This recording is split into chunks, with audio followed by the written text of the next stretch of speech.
Andhra special pesarattu. இது ஆந்திரால மட்டும் இல்ல, தெலுங்கானாலயும் ரொம்பவே ஸ்பெஷலா ரெடி பண்ணுவாங்க. இது வந்து ஒரு ஹெல்த்தியான பிரேக்ஃபாஸ்ட்டும் கூட. இது ரொம்பவே ஈஸியா செஞ்சு முடிச்சிடலாம்.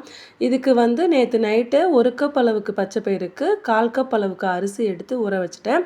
அடுத்த நாள் காலையில இது நல்லா ஊறி வந்திருக்கும். அதை அப்படியே ஒரு 3 ஆர் 4 டைம்ஸ் நல்லா கழுவிட்டு, அதுக்கப்புறமா ஒரு மிக்ஸி ஜாருக்கு மாத்திட்டு 2 பச்சை மிளகா, 1 துண்டு இஞ்சி, 1/2 ஸ்பூன் ஜீரகம் சேர்த்து நல்லா நைஸா அரைச்சு எடுத்துக்கோங்க.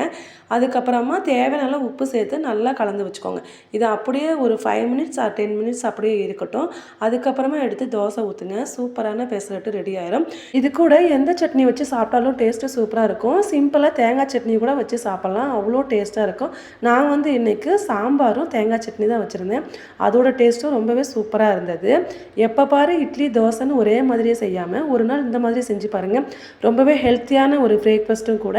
ஒரு தோசைக்கு 2-3 தோசை சாப்பிட்டுட்டே இருக்கலாம். அவ்வளோ சூப்பராக இருந்துச்சு.